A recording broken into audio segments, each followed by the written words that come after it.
দমদম ছাতা করে মহিলা খুনে তার স্বামীকে গ্রেপ্তার করা সম্ভব হলো।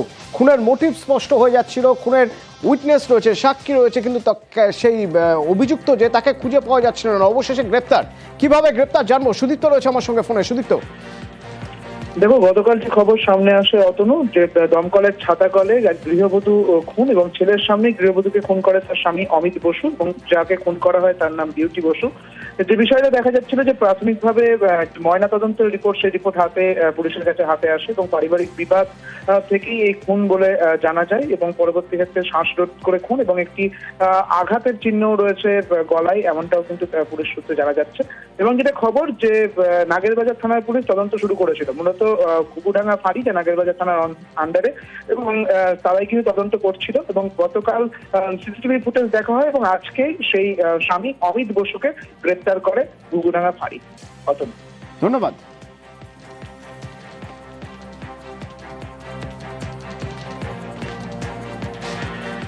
এক চিকিৎসক হাসপাতালে যাচ্ছেন চিকিৎসা করাতে, ফেরার পর অসুস্থ হয়ে পড়ছেন, তাকে আবার হাসপাতালে ভর্তি করা হচ্ছে, তিনি মারা গেলেন। কাথির ঘটনা। মারা যাওয়ার পর এক চাঞ্চল্যকর দাবি করছেন মৃতার মা। বলছেন যে ওর হাতে একটা চ্যানেল করা ছিল, ইঞ্জেকশন নেওয়ার জন্য যে চ্যানেল করা হয়, স্যালাইনের জন্য যেরকম চ্যানেল করা হয় সেরকম চ্যানেল করা ছিল, যেখান থেকে ব্লিডিং হচ্ছিল। যখন বাড়ি থেকে হাসপাতালে গিয়েছিলেন চ্যানেল তো ছিল না। চ্যানেল হলো কেন? কে করল? মৃত্যুতে কোনো রহস্য রয়েছে? মা বাবার বক্তব্য শুনবো, তবে তার আগে ঠিক কি ঘটনা ঘটেছিল জানবো। সরাসরি আমার সঙ্গে রয়েছেন সুজিত।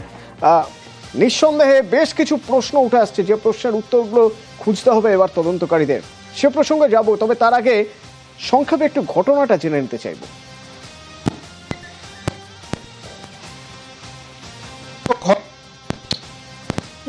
এবং তমলুকে ঘটনা যাতে ঘটেছে এবং তমলুকে মা মেয়ে থাকতেন এবং চিকিৎসক নিয়ে তমলুকের 2 বছর ধরে হাসপাতালে চিকিৎসা ছিল। সেই ব্যক্তিকে তিনি তমলুকে থাকেন, তার কাছে 2 মাস হলো ডেলিভারি হচ্ছে, সেখানে প্রাণ কিন্তু থাকে।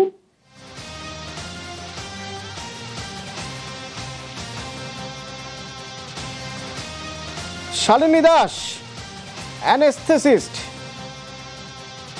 তমলুকের একটি নার্সিংহোমে গিয়েছিলেন ভিজিট করতে, সেখান থেকে ফিরে এসে অসুস্থ হয়ে পড়েন। সুজিত আছে আমার সঙ্গে। সুজিত, টেকনিক্যাল কিছু সমস্যা হচ্ছিল, তোমার কথা আমি ঠিক শুনতে পাচ্ছিলাম না, তুমি বলছিলে কি হয়েছে। দেখো, যে ঘটনা সামনে এসছে সেখানে হাতে তার যে দেখা যাচ্ছে চ্যানেল রয়েছে আবার ছিল না, এই বিষয়টি যখন সামনে আসছে জানা গেল শেষ আপডেট যেটা অতনু, যে তমলুকে যে নার্সিংহোমে গিয়েছিলেন চিকিৎসা করতে, একজন রোগী ছিল অপারেশন থিয়েটারে, সেখানেই তিনি নিজে অসুস্থ বোধ করার পর সেই যে সঙ্গীত ডক্টরকে তিনি জানিয়েছিলেন তার ভীষণ সমস্যা হচ্ছে এবং সেটা যে গ্যাস্ট্রিক প্রবলেম সেটাও বলেছিলেন। তার ফলে চ্যানেল করে ওষুধ নিতে বলা হয় এবং তারপরে কিন্তু সেই চিকিৎসক চলে যান, কিন্তু যে নার্স তারা এই চ্যানেল করে তাকে ওষুধ যেটা দেওয়ার দিয়েছিলেন, তারপরে তিনি বাড়ি ফিরে আসেন। বাড়ি মানে যেটা বলছিলাম যে তমলুকে যে ভাড়া বাড়িতে যেখানে তার থাকা, সেখানেই কিন্তু ফিরে আসেন। আসার পরই দেখা যায় হাতে চ্যানেল, তারপর বাথরুমে ঢোকেন, বাথরুম থেকে দ্রুত বেরিয়ে আসেন, এলিয়ে পড়েন। তার কি হয়েছিল, যে কি অসুবিধার কারণে, পোস্টমর্টেম রিপোর্টের অপেক্ষা সবাই।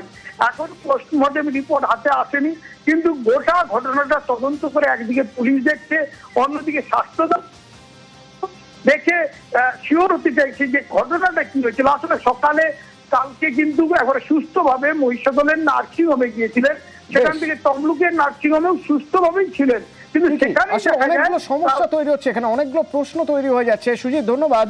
প্রথমত তার মা বাবা এবং তার পরিবারের অন্যদের কথা একটু শুনবো। নার্সিংহোমে কাকে বলেছে নাকি চ্যালেঞ্জ করে দিয়েছে, তারাই করে দিয়েছে, কিছু নাই। সকালবেলা তো সুস্থ হয়ে গেছে,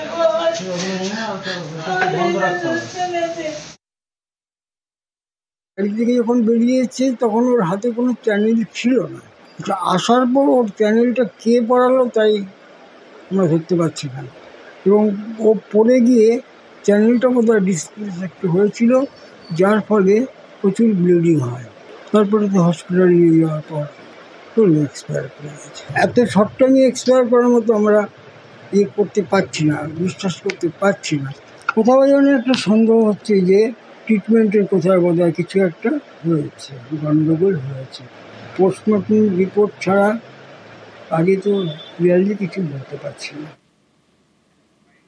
ও 7টার সময় যেরকম অ্যাজ ইউজুয়াল যেরকম বেরিয়ে যায় সেরকমই বেরিয়েছে, ফিরে এসে ও একটু অসুস্থ বোধ করেছিল, মানে আগের দিন রাত্রিবেলা কিছু খাওয়া দাওয়া করেছিল, সেই খাওয়া দাওয়াটা করে লুজ মোশন টাইপের একটা কিছু হয়েছিল। তারপরে ও যখন আসে বাড়িতে তারপর চ্যানেল নিয়ে আসে, তখন ওর মা বলতে যায়, তারপরে বাথরুমে গিয়ে ড্রেসটা চেঞ্জ করে আস্তে আস্তে বাড়িতে বাথরুমের দিকে পড়ে যায় বা কিছু একটা হয় তমলুকের বাড়িতে।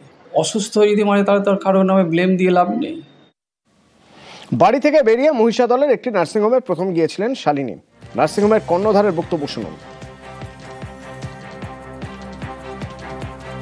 একটা ওটি ছিল, উনি এসছেন, ওটি করেছেন, সুস্থ অবস্থাতেই এসছেন এবং সুস্থ অবস্থাতেই চলে গেছেন। উনি এসছিলেন 7:30 বা একটু পরে, আর 8:10 নাগাদ বেরিয়ে গেছেন। অ্যানাস্থেসিয়া দিতে এসেছিলেন একটা অপারেশন। ডাক্তার হিসেবেই চিনি, ডাক্তার হিসেবে ভালো, তাই আমরা মাঝে মধ্যেই ডাকি। সব থেকে খারাপ লেগেছে যে আমার এখানে উনি সকালে সুস্থ অবস্থায় ওটি করে গেলেন, তারপর কি হলো সেটা তো জানতে ইচ্ছে করছে কেন এরকম হলো। এরপর এখান থেকে বাড়ি ফেরেন, হাতে তখন চ্যানেল। বাড়ি ফেরার পর অসুস্থ হয়ে পড়েন। অসুস্থ অবস্থায় তরুণী চিকিৎসককে প্রথমে নিয়ে যাওয়া হয় একটি বেসরকারি হাসপাতালে। সেখানকার কর্তৃপক্ষ দাবি করে চিকিৎসকের হাতের চ্যানেল থেকে তখন রক্ত ঝরছিল। প্রায় 11:30 পৌনে 12টা এরকম সময় ডাক্তারবাবু দেখে সঙ্গে সঙ্গে মেডিকেল কলেজে রেফার করে। ওখানে যখন আনা হয় তখন কেমন শারীরিক কন্ডিশন ছিল? ভালো ছিল, ক্রিটিক্যাল অবস্থা ছিল। মানে তখন কি ব্লিডিং হয়ে যাচ্ছে? হ্যাঁ, ওই হাতে একটা চ্যানেল করা ছিল, ওখান থেকে অনবরত ব্লিডিং হচ্ছে।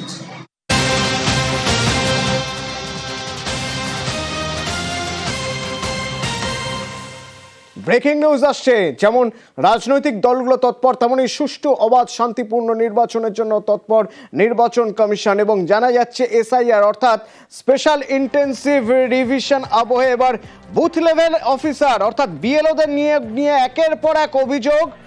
আর সেই অভিযোগের ভিত্তিতেই দেখা যাচ্ছে এত বেশি অভিযোগ যে জেলা শাসকদের থেকে এবার রিপোর্ট চাইল মুখ্য নির্বাচনী আধিকারিকের দপ্তর। আরো জানবো, আমার সঙ্গে ফোনে রয়েছেন সোমরাজ। দেখো, যেটা কমিশন সূত্রে জানা যাচ্ছে 4000-এরও বেশি বুথ লেভেল অফিসারদের নিয়োগ নিয়ে অভিযোগ উঠেছে। আর সেই অভিযোগগুলি নিষ্পত্তি এবার করতে চেয়েছে নির্বাচন কমিশন। প্রত্যেকটি জেলা শাসকদের থেকে লিখিত রিপোর্ট চাওয়া হয়েছে, মুখ্য নির্বাচনী আধিকারিকের দপ্তর থেকে লিখিত রিপোর্ট চাওয়া হয়েছে। কয়েকজন জেলা শাসক সেই রিপোর্ট পাঠালেও তাদের রিপোর্টে সন্তুষ্ট হতে পারছে না নির্বাচন কমিশন। তার কারণ বুথ লেভেল অফিসারদের নিয়োগ নিয়ে যে অভিযোগগুলি আনা হয়েছে, সব থেকে বেশি অভিযোগ বিজেপির তরফে আনা হয়েছে, তারপরে সিপিআইএম এর তরফে আনা হয়েছে। দুটি রাজনৈতিক দলের তরফে বুথ লেভেল অফিসারদের নিয়োগ নিয়ে অভিযোগ আনা হয়েছে। সেই অভিযোগগুলি বহুদিন আগে করা হলেও সম্প্রতি তুমি জানো জাতীয় নির্বাচন কমিশনের একটি প্রতিনিধি দল আসে, তারাও বুথ লেভেল অফিসারদের নিয়োগ নিয়ে প্রশ্ন তোলে এবং তারপরেই রাজ্যের কয়েকটি জেলার বুথ লেভেল অফিসারদের নিয়োগ নিয়ে রিপোর্ট চেয়েছেন। লিখিত রিপোর্ট জেলা শাসকদের বলা হয়েছে। কয়েকজন জেলা শাসক লিখিত রিপোর্ট পাঠালেও তাদের রিপোর্টে সন্তুষ্ট হতে পারেনি কমিশন। কমিশন এবার নির্দেশ দিয়েছে বুথ লেভেল অফিসারদের নিয়োগ নিয়ে তদন্ত করতে হবে। জেলার কোন আধিকারিক বুথ লেভেল অফিসারদের নিয়োগ করছেন এবং কি ভিত্তিতে নিয়োগ করলেন, জাতীয় নির্বাচন কমিশনের যে গাইডলাইন, সেই গাইডলাইন অনুযায়ী কি নিয়োগ করা হয়েছে? অধিকাংশ ক্ষেত্রেই দেখা যাচ্ছে যে গাইডলাইন অনুযায়ী নিয়োগ করা হয়নি, এমনটাই অভিযোগ এসেছে কমিশনের কাছে। এবং সেই কারণেই বলা হয়েছে আগামী সপ্তাহের মাঝামাঝির মধ্যেই বিস্তারিত রিপোর্ট দিতে হবে। কয়েকজন জেলা শাসকের রিপোর্টে সন্তুষ্ট হতে পারেনি, তাদেরকে ফের তদন্ত করে রিপোর্ট দেওয়ার নির্দেশ দেওয়া হয়েছে। এখনো পর্যন্ত 4000-এরও বেশি বুথ লেভেল অফিসার নিয়োগ নিয়ে অভিযোগ রয়েছে এবং যেটা সূত্র মারফত জানা যাচ্ছে সেই রিপোর্ট এলে রাজ্যের মুখ্য নির্বাচনী আধিকারিকের দপ্তর জাতীয় নির্বাচন কমিশনকে রিপোর্ট পাঠাবে।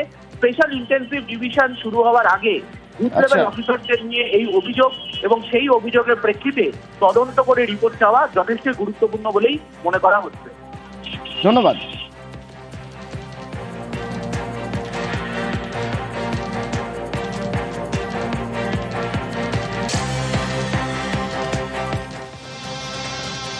পাহাড় নিয়ে কেন্দ্রের মধ্যস্থতাকারী এই যে মধ্যস্থতাকারী নিয়োগ করা হয়েছে তা নিয়ে আপত্তি, মুখ্যমন্ত্রী মমতা বন্দ্যোপাধ্যায়ের প্রধানমন্ত্রীকে 2 পাতার চিঠি পাঠিয়েছেন। এবং কোথায় আপত্তি তা জানবো। আমার সঙ্গে আবির রয়েছে সরাসরি। আবির, কি আপত্তি জানানো হয়েছে রাজ্যের তরফে? মুখ্যমন্ত্রী কোথায় আপত্তি জানাচ্ছেন, মানে ঠিক কোন কোন কারণগুলো তিনি দেখাচ্ছেন? দেখো, 2011 সালের 18ই জুলাই যখন জিটিএ গঠন করা হয়েছিল তাতে কেন্দ্র রাজ্যর পাশাপাশি গোর্খা জনমুক্তি মোর্চা তারাও সেখানে ছিল। ফলে জিটিএ নিয়ন্ত্রণাধীন এলাকা এই মুহূর্তে যেখানে রয়েছে সেখানে কোনো কাজ করার ক্ষেত্রে রাজ্য কেন্দ্র তাদের সঙ্গেও সম্পূর্ণ আলোচনা করে যে পদক্ষেপ গ্রহণ করা হবে সে বিষয় নিয়ে চুক্তির মধ্যে উল্লেখ করা রয়েছে।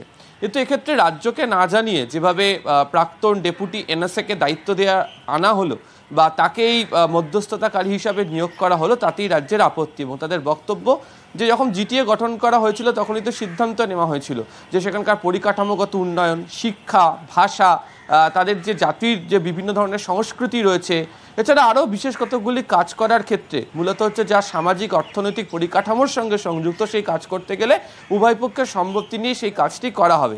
ফলে এখন কিসের ভিত্তিতে রাজ্যকে না জানিয়ে বা রাজ্যের কাছ থেকে গোটা বিষয়টিকে সরিয়ে রেখে পঙ্কজ কুমার সিং অবসরপ্রাপ্ত আইপিএস তাকে নিয়োগ করা হয়েছে এই কথা বলার জন্য। ফলে এর পিছনে অন্য কোনো ইন্ধন বা অন্য কোনো কারণ রয়েছে বলে তারা মনে করছেন। দ্বিতীয়ত হচ্ছে, তুমি জানো যে রাজনৈতিকভাবেও পাহাড়ে বিজেপি যখন লোকসভা আসনগুলো জিতেছিল বা তারা যখন পাহাড়ের বেশ কতগুলি আসন বিধানসভা নির্বাচনের সময়ও জিতেছিল, অভিযোগ থাকে অন্য রাজনৈতিক দলের যে প্রত্যেক কটা ক্ষেত্রেই গোর্খাল্যান্ড এই ইস্যুকে জিগির তুলে তারা সামনে রাখে। এবং উত্তরবঙ্গের যে 54টা আসন রয়েছে, বিধানসভা আসন রয়েছে, তার প্রত্যেক কটা জায়গার বিভিন্ন রকম রাজনৈতিক সমীকরণও রয়েছে। এবং দার্জিলিং, কালিম্পং, শিলিগুড়ি বা ডুয়ার্সের বেশ কতগুলি জায়গার ক্ষেত্রে এই যে গোর্খাদের যে ভোট সেটার অন্যতম একটি বড় ফ্যাক্টর। এবং তাই গোর্খাল্যান্ডের মতো ইস্যুকে ফের সামনে রেখে বা জিগির তোলার চেষ্টার জন্যই কি এই ব্যক্তিকে নিয়োগ করা হলো যে তিনি এই ধরনের কোনো সংলাপ চালাবেন বা তিনি মধ্যস্থতাকারী ভূমিকা নিয়ে কথা বলবেন। ফলে রাজ্যকে গোপনে রেখে রাজ্যের সঙ্গে কোনো ধরনের আলোচনা না করে যেটি করা হয়েছে সেটি সাংবিধানিক মান্যতা পাচ্ছে না বলেই অভিযোগ তোলা হয়েছে এবং সেটাই কার্যত চিঠিতে উল্লেখ করা হয়েছে। আর এই নিয়ে শুরু হচ্ছে রাজনৈতিক চর্চা। প্রধানমন্ত্রীকে চিঠি দিতেই পারেন, কিন্তু এটা ট্রাইপার্টাইট ব্যাপার। ওনারাও তো আলোচনা করেছেন, যখন তো ত্রিপাক্ষিক আলোচনা ছিল।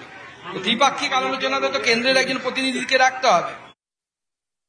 অমিত শাহ পাগলা হয়ে গেছে একদম। এসব করে কোনো লাভ হবে না। অমিত শাহর হিম্মত থেকে বলুক যে উত্তরবঙ্গকে আলাদা রাজ্য করতে হবে, ও বলুক একবার হিম্মত থাকলে। পলিটিক্যাল স্টেটমেন্ট করুন, মাঠে নেমে খেলুন। গ্যালারি থেকে কেন বক্তব্য রাখছে? মাঠে নেমে খেলুক অমিত শাহ।